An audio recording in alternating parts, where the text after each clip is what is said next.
Species of disquiet detachment that you can only know alone in the middle of a wretched night on a coastal road, in the front seat of a vintage 1965 Apollo blue sedan. There he is, intrepid against the dark's crashing echo, the sea being stolid and implacable, surrounded by the smell of old vinyl, with bursts of grey static splashing across his radio, and he is wondering what life is like for people with sane families. Stripes of shadow, compulsive voices, retold obligations, insults, old childhood grievances, back and forth.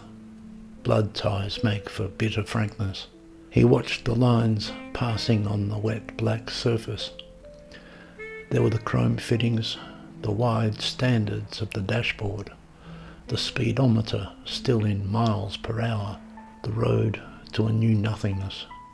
His sister, Maureen, tells him to get out. The journey from the South Cape to Barrambool, the mollusk haven, snakes in fact against a bleak stone face, blank with featureless geology, twists full of potholes and curling around sudden bends, dipping like the curve of a cello into a furrow of ferns, and the mushy casserole of fog at Patterson's Creek only permits 20 miles per hour almost the entire way. Funerals are faster. It is regarded as one of the worst roads in the state. It is almost impassable on a sodden, howling midnight. Everywhere is the threat of ocean. The windscreen wipers chop and flop in swung notes at the unpredictable squalls mingled with salt wash eking directly out of the air. The wipers squeak like an oboe. It requires some momentum to concentrate and not be caught up in the altercations. There were vicious quandaries, such as could break a man's thin skin, and they hurried through his head. "You're pathetic, Malcolm. You're 57 years old, and what have you got to show for yourself? An old car." His sister tried to sting him. But then there's also the afterglow, psychic, not corporeal, but searing nonetheless, of the off-season desolation back in the shadows at Lonely Tomorrow Bay. He stopped there to catch his breath. It wasn't even on the map. This was 50 miles in the other direction. The township, the hamlet in fact, was at the edge of the full-throated blackness where the last glances of sunset flee to a better land. The South Cape dangles into the wild sea foam. It is sort of ugly. The big, bulbous, rocky bluff resembles the rough end of a horse's penis. Everyone says so. The road south, down the shaft as it were, is narrow and unwelcoming. That's the road Malcolm makes his own. It hugs the sea, hewn and callous. Driving through Lonely Tomorrow Bay, the township, at the general store, closed, there were only tin sheets advertising tanning lotion, knocking about in the gathering bursts and wind gusts. The storm had not reached the coast at that point, but it was coming. The headlights revealed empty spaces in the lingering tea tree rows. The few beach houses were locked against wild forces and capricious acts of God. No one and nothing. That emptiness was still with him. He sat there for an hour in his car before going on, in the tiny, sea-soaked township not even marked on the map. Lonely Tomorrow Bay is a tiny town of lonely tomorrows. This was part of the detachment, intruding into the slow, wet ordeal, struggling on 1 mile at a time, driving south, hoping he might get at least to a motel at Hanson's River or some other township by the sullen and indubitable crests of insipid 2 a.m. The road hugs cold rock. The sea indeed is ashen and unforgiving. The map is a mess of inlets. He turns another bend, and between the banks of static there are shafts and slivers of frozen radio that come skidding across the sea, all the way from Tasmania, telling him the race results, the time, the standard zone, ads for pet food stores, the scandal about the surgeon who gambled on a patient's pancreas. Ahead, says a crisp, clean woman's voice, the jazz retrospective. Unexpected, but certainly welcome in those creeping grey hours of broken communication. So he reaches the lookout just south of the Rutherford icefall, with little snatches of Charlie Parker cracking metallically here and there. Radio waves arrive, spits and crackles. Onwards comes a wayside opportunity where the trucks pull over, as empty as lonely Tomorrow Bay. He steps in the whopping wind, pushes open the door, heavy, rushes out into the gale and pulls up the shiny aerial, adjusting it manually. His one last treasure, the 65 sedan. Then diving back into the cabin, there is Charlie Parker, loud and snappy, flattered fifths, an improvised blue thoroughfare of song. Who would think that Radio Launceston could fill the desolation with removes of cafe nostalgia? The coast is like an earhole set to the sea. Beams of knotty saxophony bounce across the ocean, peculiarly proximate. Charlie Parker plays among the polyrhythmic waves. You go, Charlie Parker. The car cabin is this chamber of reception, cove of ragged forgetting. Malcolm is thinking, yeah, Maureen hates Charlie Parker. Maureen grows bitter in the long day. Maureen rescinds the once cordial evensong. Maureen milks the sour hour. Maureen's kids say Uncle Malcolm's aftershave smells like fly spray. 20 strenuous minutes afterwards, just past the rusty knoll, near the famous fishing spot, there's the Weighbridge. Malcolm pushes the pedal, but nothing is safe in the darkness.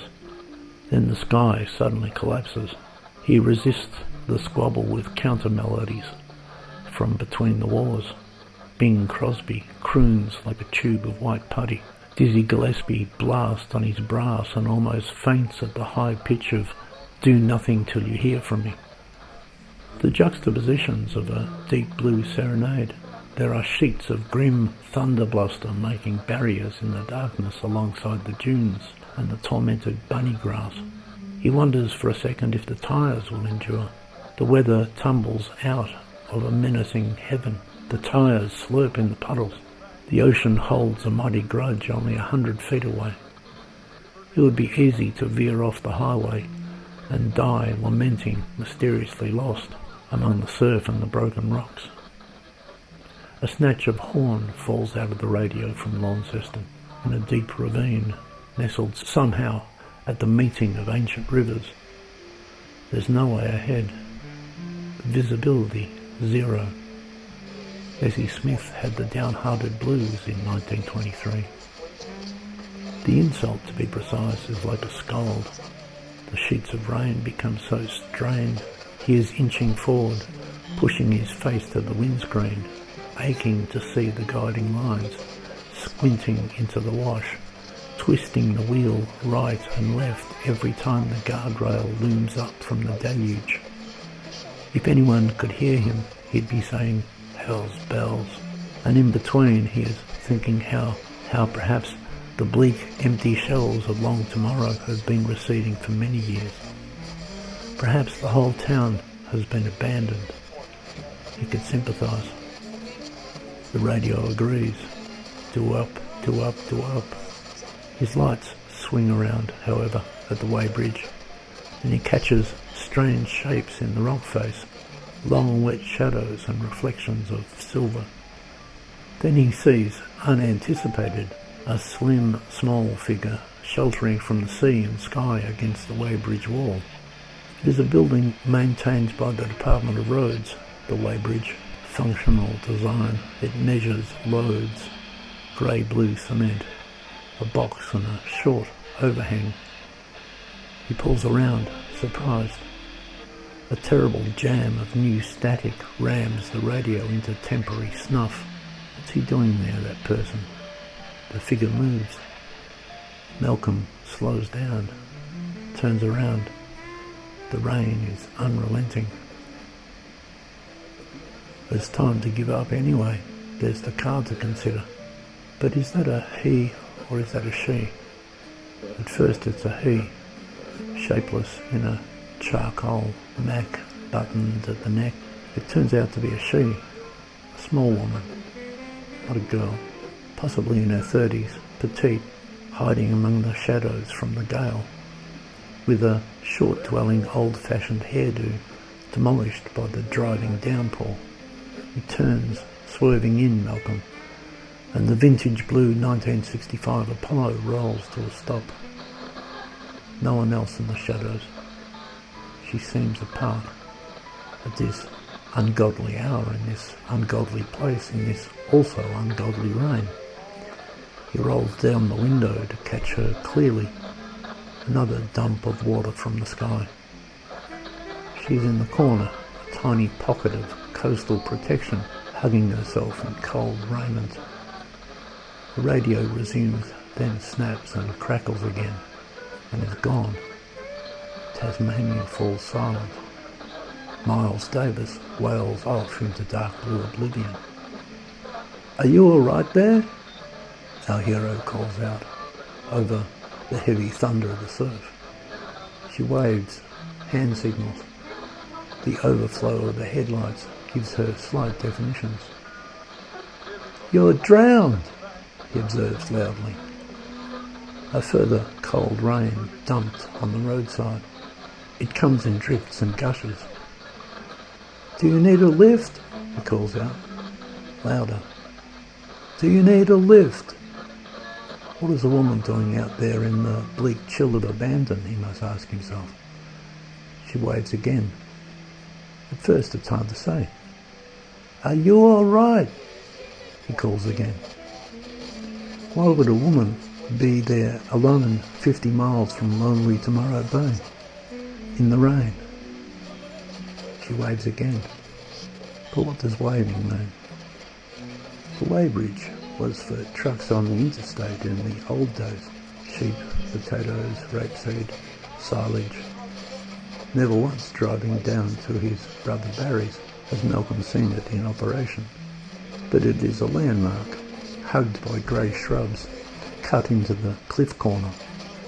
What the hell is she doing at the weighbridge in the sodden, sorry realms of this long-forgotten night tide? The Apollo blue sedan rolls carefully into a puddle all the way from 1965. During the dip in the rainburst, she eventually scuttles across to the car to explain herself. He winds down the window all the way. You lean across into it manually in an Apollo blue sedan. "I'm fine," she smiles. "I'm fine." She must be wary. "I'm waiting for someone. They'll be along in a minute." It seems very unlikely. A sweet face, shiny with the wet, big eyes, an air of strange fragility. "Are you sure?" he says. Then he says, "Jump in," and says, "Get out of the cold," and says, "I need to stop for a while anyway," and says, "I can't drive in this," meaning the weather, and says, "I'll leave the engine running for the heater." And she says, "Thanks, but I'm fine," until the wall of the sky shatters again and a torrent, howling, pushes her down. She must think through a quick assessment under strained conditions, shakes herself and relents. This is the very heart of the storm. It has arrived. Quickly, therefore, she is in the passenger seat, slipping from the downpour, and he's glad she has seen some sense. With the windows back up and the engine running and the heater vents holding up a bank of warmth from the floor, there in an Apollo blue cocoon, rain rowdy on the rooftop, the guttering of the weighbridge pouring and bursting with excess. "You're waiting for someone?" he says. Conversation. "Out here? This late?" "Yes," she says, sheepish. He's thinking, she's no truck stop girl. Oh, I see. He'll be along, she says. You been waiting long? He'll come back. Back? She is rightly unfamiliar. After all, who is he to her? No one's going to get far along this road tonight. Not in a hurry, is his opinion. She agrees the conditions are unpleasant. Wavy intonation. Malissimo. She won't curse the weather. She has a soft, pentatonic voice. He doesn't know, but he's thinking that her name is probably Audrey or Heather or Donna or Jill, and she answers phones for a real estate company in Port Arlington, and her boyfriend, Alan or Dale or Phil, is a local guy from South Cape, and he drives those huge harvesters in autumn and comes from another world to her entirely and doesn't appreciate her creative side. She knows some statistics. She says that the towns along the coast road get over 90 inches of cold, bitter, stinging, hideous rain a year. Yeah, all at once, she says, as it seems. She laughs gently, but she appreciates the heater. It occurs to him also that she may be a wraith of forlorn ways, apparition of yesterday's lament, some stray girl who once hurled herself from the overhang and gave her broken heart to the frothy deep. It had occurred to him. Maybe she haunts stranded motorists upon such wintry downcasts. She wasn't saying much. Chat was in scatters, and then they gaze at the wild inclemency. They can wait. The scenario he suspects, but he doesn't know, is that she and her boyfriend had a row and she demanded to be let out, and he says, have it your way, and left her at the weighbridge, and then the rain arrived. He'd be back though, once the sting of rage subsided, she was sure. Malcolm is thinking, well, that happens all the time. But in fact, she is just a pleasant-looking woman offering no explanation in the grey silence. Unrelenting yet. Rain, rain and rain. An ocean of rain. Who wanders this bleak road, this sodden eve, for any reason? Against this, our hero tries making conversation. He is thinking, I bet she comes from up north. That seems like a northern accent to me. At one point he says, Malcolm, meaning clearly, that's my name. She does not tell him hers. She simply says, pleased to meet you, Malcolm. Thanks so much for the shelter. Nice car. She is shivering but gay. He looks at her in the darkness of the cabin. She looks back and smiles weakly and sort of shrugs her shoulders. Then they are silent for a while, and the storm rages, and the night crashes down. You like jazz? He asks her finally. Ragtime? Pointing to his aerial, he is proud to announce that he has been getting stations from far across the sea. Sure, she says. I like jazz. In which case, they can sit and listen to some music until the inclemency does clear. Maureen throws a fit because Malcolm broke the bottle opener, and Uncle Malcolm isn't a good example to her kids. He calls her Maureen the washing machine, an allusion to her hips. Maureen says he lives in the useless yesteryears. Old cars, old music. Make yourself productive, Malcolm. Stop bludgeoning off your family. Get with the times. He's not going to mention that strained rapport, just that he's going to see his brother Barry for the weekend or a while. Bless his diabetic heart. What does Barry do? He sells mussels and pippies to the Japanese. He dwelleth upon the seashore and makes a living in abundant yen. Barry thinks Malcolm is beyond hope too, but his door is open. As it happens though, the car is pulled into an ether shadow. The radio cannot catch a snatch. Dead air. Failed tracking. Some inlets will and some inlets won't. Malcolm is fiddling with knobs and saying how this excellent station in Tasmania swings whole nights of jazzy outfit. Really, he says, it's a fantastic station. You just wouldn't reckon that a radio station from Tasmania could blow a saxophone like that. The old double pulse. Mandy, make up your mind. Bloody radio, he cusses. Thwarted pleasure. He thuds onto the dashboard and excuses his bad machine. Don't worry, she says, nonchalant. But he does. Charlie Parker, he says. Ethel Waters. Duke Ellington. Bix Beiderbecke and the Wolverines. Doesn't matter, she says. But it does. What about the way Dave Brubeck plays Take the A-Train, says Malcolm in cold, concentrated exasperation. He's suddenly in a pill. He wrenches at the radio and declares it not good enough. Swirling on the tuner, he is searching for stations in the dark. I had it, he is exclaiming. All the way down from lonely Tomorrow Bay. I had it. Eventually the inevitable emerges. No amount of twisting knobs and spluttering profanities will fetch Louis Armstrong from the atmosphere. Damn. Swirls of rain drifts on the driver's window.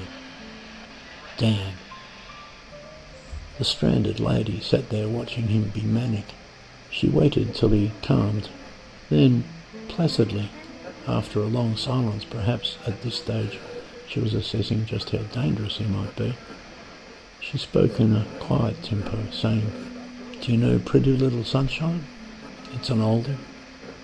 He looked at her in the dark angles, her face illumined barely by the small green bulb on the wretched radio against the chrome surrounds. It brought him back from his temper. She was sweet in a 1940s sort of way. Homely, that is. Nothing like a grisly apparition. If she was a melody, she'd be 4/4. What? No, I don't. This is exactly what Maureen complained about. His ugly disposition whenever the lawnmower, for example, wouldn't growl. He was supposed to pay his way with odd jobs. I just can't stand your temper anymore, Malcolm, his sister reported. The stranger's eyes suggested that they both look upon the terrible weather, just sit there looking through the torrents on the windscreen. And then, in fine juxtaposition, she started singing softly. Pretty little sunshine, how come you darken my day? Do you know it? She smiles. He smiles too. Small treasure. She sang like Lovey Austin in high heels at the Cotton Club. No, he admits, I don't. Pretty little sunshine, how come you darken my day? There's a shadow on the land and it just won't go away. You're my pretty little sunshine, how I pray you're coming home someday. Malcolm is enthusiastic about this. That's a lovely tune, he says. And so she sings another verse. Ain't got no inclination to eat or sleep or shine my shoes. Ain't got no inclination to eat or sleep or shine my shoes. 'Cause my pretty little sunshine's out there on the ocean blue. Well, copious sevenths of Harlem. He was enthusiastic again. Music calms the savage Malcolm. Soon, under a bawling black firmament, marooned at the Weighbridge, rocked by a gale and on a lonely roadside, in the bleak nowhere of night, in the recollected afterglow of his sister's remonstrations, he is sitting in his Apollo, stricken with radio silence, scolded with family lamentations, not looking forward to seeing Barry of the Pippies again, actually, singing jazz standards to an unnamed woman, possibly a phantom, in a charcoal plastic Mac. Jack Teagarden plays the slide trombone. Misplaced Malcolm looked out into the dreary nighttime. Then they sang all the big ones together.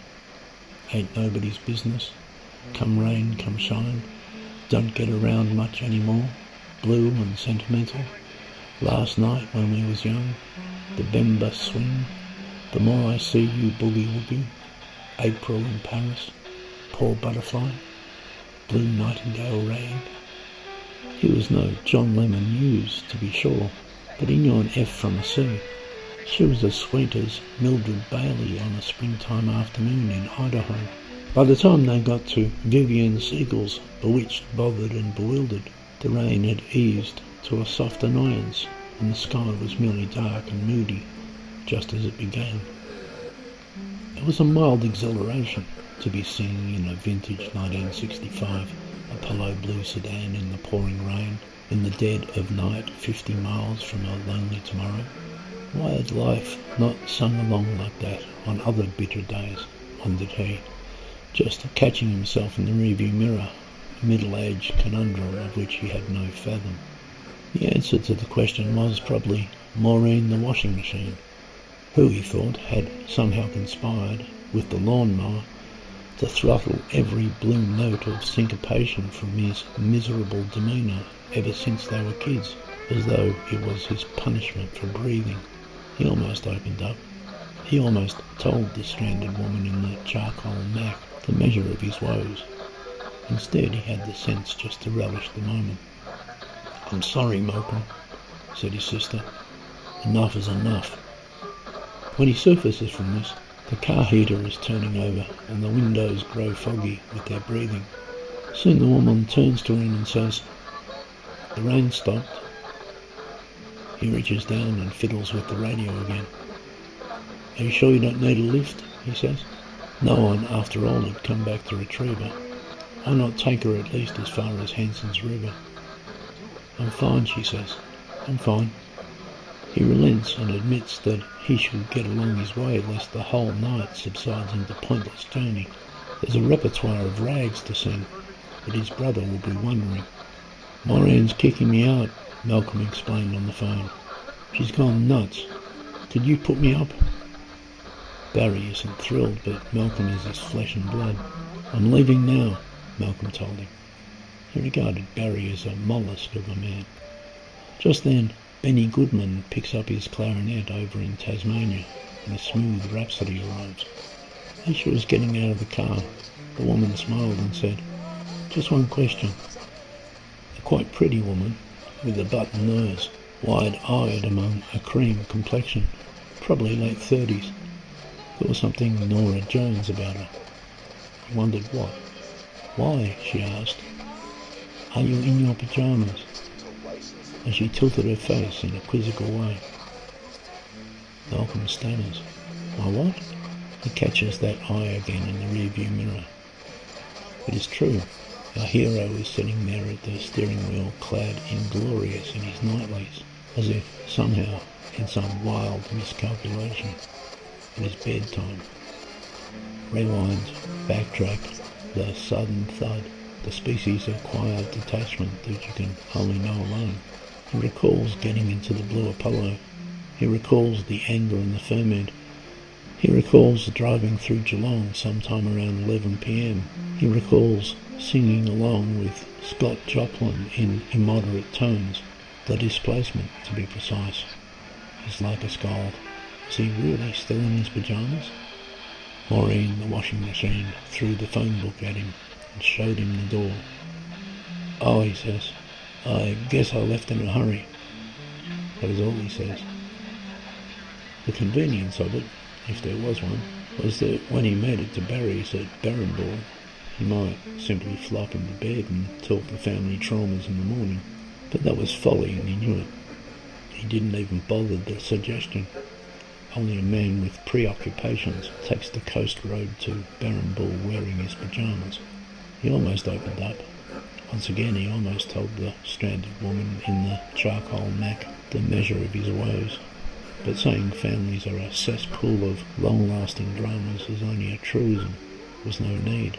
She understands more than he knows. She steps out of the car, tests the raindrops, turns back, and he winds down the window again. She smiles, and just then seemed real. If Lonely Tomorrow Bay was a sea-stained hamlet on a horse's penis, devoid of beans, and not a figment of abandonment, then neither was the stranded woman who sang Pretty Little Sunshine in the middle of a sea storm in the vacant corner of the Weighbridge on the coastal road. "Just to be sure," she says, thanks for the jazz, and bids him get along when she hopes he gets to Barrenball before the weather breaks again. The driver looks into her eyes. He sees again the flapping advertising buntings in lonely Tomorrow Bay. He hears Maureen, the washing machine, saying, "Get out, Malcolm. Get out now." He drove the 1965 Apollo blue sedan through the bleak turpitude all the way to Barry's. He never saw another car. There was no one driving back to the Weighbridge to collect the woman. He was hoping Barry would tell him, "Oh, her. She's a phantom. She's a trick of the mind. Truck drivers see her all the time, and she hides in the radio shadow and sings Pretty Little Sunshine to them on rainy nights."